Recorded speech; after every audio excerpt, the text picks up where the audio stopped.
You're watching Cape Media News, brought to you by Cape Media Center. Tonight on Cape Media News, cyanobacteria is back. Plus, local candidates call for offshore wind moratorium. And Brooks Free Library promotes engineering and innovation. These stories and more are coming up next on Cape Media News.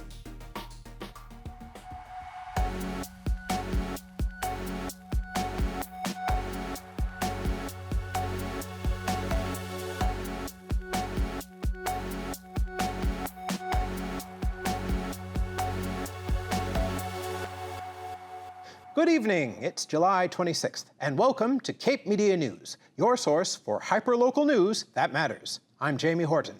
And I'm Maxie Davidson.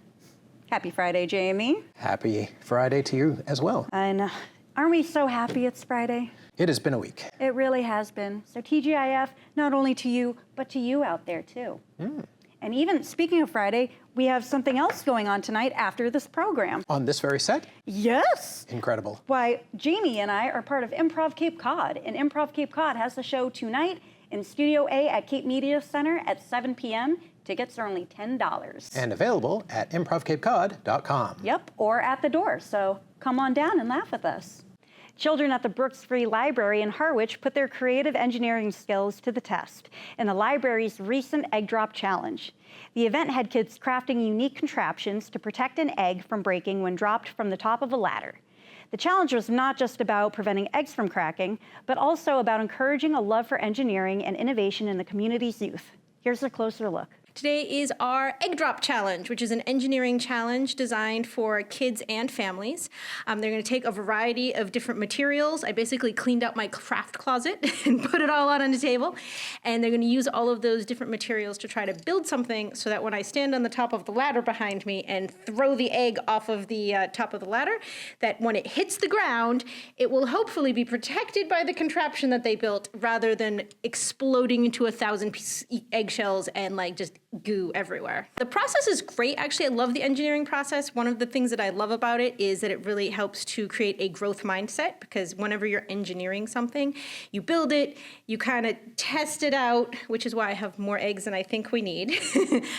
You build it, you test it out, and then you see what's working and what's not working, and then you iterate upon that. Like, okay, this design was just a no-go. I have to start over from scratch. Or this design almost but not quite worked. How can I fix it so that it will work the next time I try it?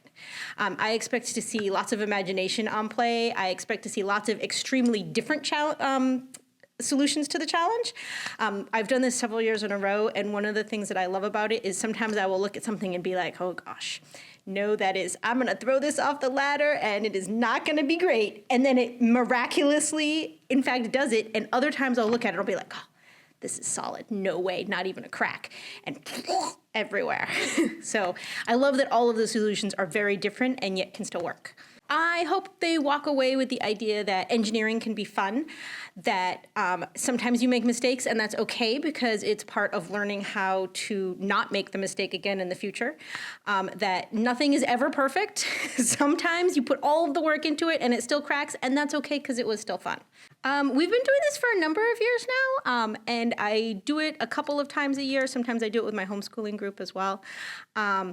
So some years nothing cracks, although I think that only happened once. Some years everything cracks. Most years you get a mix. Sometimes you get the successes, sometimes you get the not successes, but it's fun either way. And what I actually love about it too is how much the kids get involved in each other's things, right? Like, so I'll go to drop it and you can see everyone like, oh, is it gonna crack? Is it gonna crack? Even, and then it doesn't crack and everybody cheers, not just the kid who made that particular item. They can learn more at our website, which is www.brooksfreelibrary.org. We have a calendar with all of our information on there. We also have a Facebook page that you can get if you go into Facebook and put Brooks Free Library. And we have things in the newspaper, obviously, or you can call the library at 508-430-7562. The children's room is extension 2, or you can email me at acarpenter@clamsnet.org. Those are all great ways to reach us. We have lots of great programs this summer, many of them funded by the Friends of the Brooks Free Library. So I would definitely say the library is a great place to come and check out free programming all summer long and during the school year as well. Love Local Fest will be hosting a cornhole tournament this Sunday, July 28th at Asselton Park in Hyannis. Partnering with Cape Cod Cornhole, the tournament will kick off at noon and will go on until winners are awarded their cash prizes. Registration is $25 per person or $50 for a team. Barnstable County's Cape Cod Cooperative Extension aims to improve life for everyone on the Cape by helping families get fresh, nutritious food. If you're in need of food resources this summer, head to capecod.gov/food access to find your neighborhood food pantry and food distribution sites. The Harwich Cranberry Arts and Music Festival is hosting Cranfest in the Courtyard at the 204 Cultural Arts Municipal Building.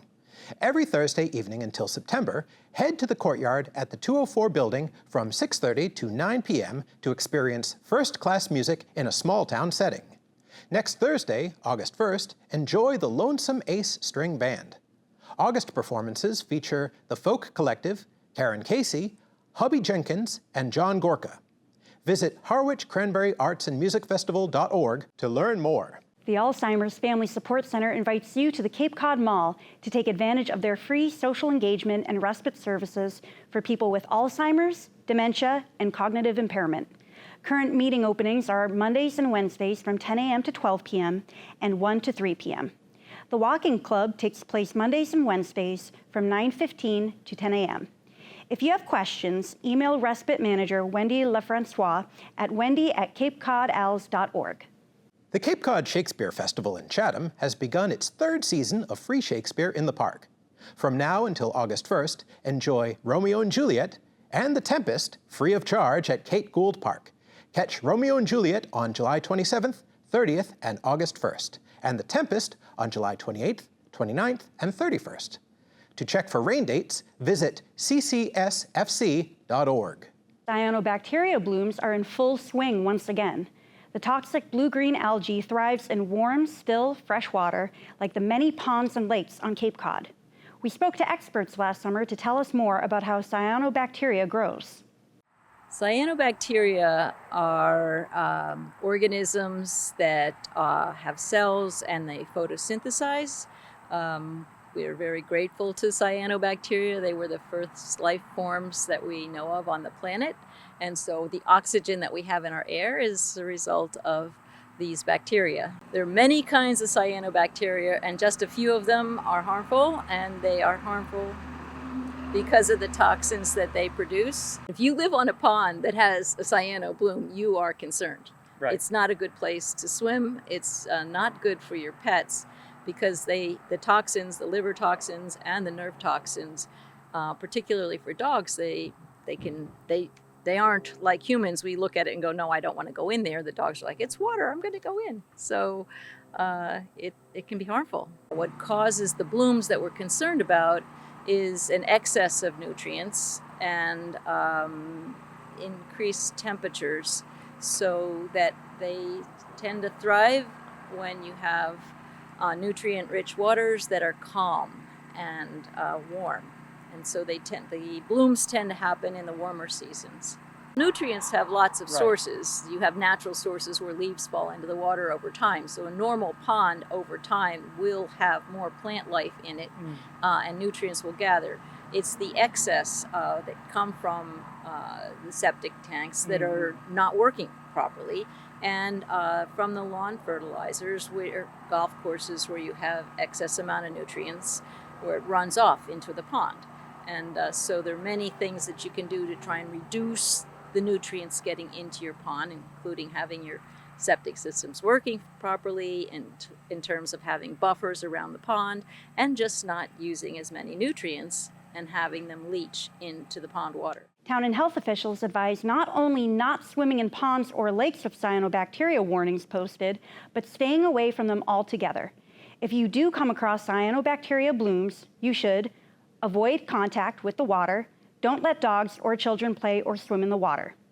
If the advisory isn't already posted, take photos of the suspected algae bloom and make note of the pond's name, date, and time.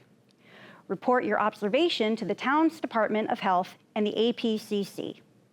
If there is a bloom, they should let their health department know for the town that they're in. And the health departments will also get in touch with us, and we will get out to monitor the ponds. We will send someone out, and they will collect a sample and look to see if it is indeed cyanobacteria. And if it is, then we would sample it and find out how much toxin is present. Current cyanobacteria warnings are in effect for Upper and Lower Mill Ponds in Brewster, Herring River Reservoir in Harwich, and Schubel, Lovels, and Long Ponds in Barnstable. To view the APCC's interactive monitoring map or to sign up for cyanobacteria alerts, head to apcc.org/cyanobacteria. Coming up after the break, debris washes ashore from a damaged wind turbine. Stay tuned. Welcome back to Cape Media News. I'm Maxie Davidson. And I'm Jamie Horton. On July 13th, part of a Vineyard wind turbine blade broke off and fell into the ocean. Debris from the turbine washed up on the south shores of Nantucket throughout the weekend, prompting officials to close all southern beaches. It was reported that 6 truckloads of debris containing fiberglass and foam had been removed.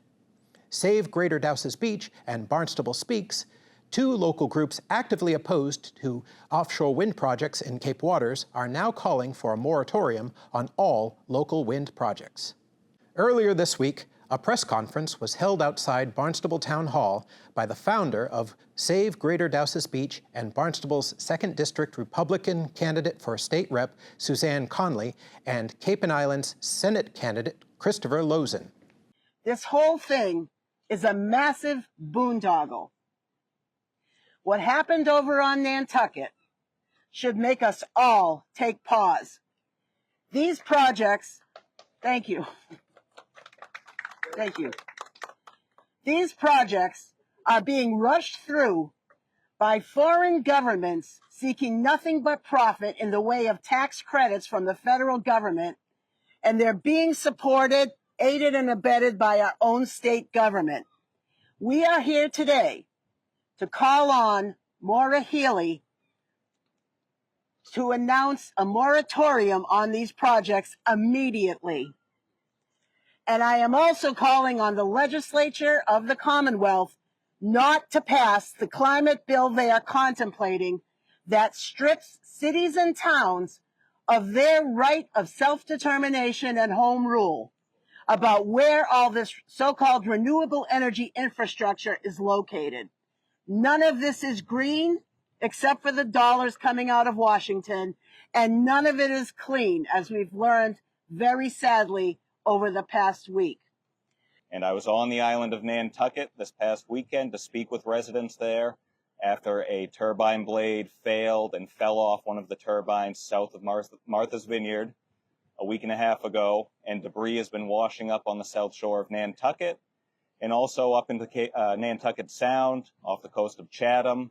This is a significant problem. We've been warning about things like this being a potential hazard for years, and now we're seeing that realized. And I agree with Suzanne's comments about calling for a moratorium on these projects. I think it would be reckless to move forward, given what just happened with this failed turbine blade.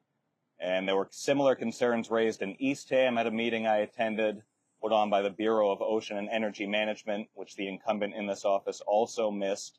And a lot of the residents in the Outer Cape are concerned as well with proposed turbines east of the Cape. So we need to put a stop to this until we get all the answers to the questions we have and it can be proceeded with safely. In a follow-up press release from the Lozen campaign, they criticized current Senator Julian Cyr for being MIA, stating, "Where's Cyr? I know that he was too busy this weekend hobnobbing with the elites at the Harris fundraiser to visit Nantucket, but is his computer broken as well? Can he at least speak to the residents?"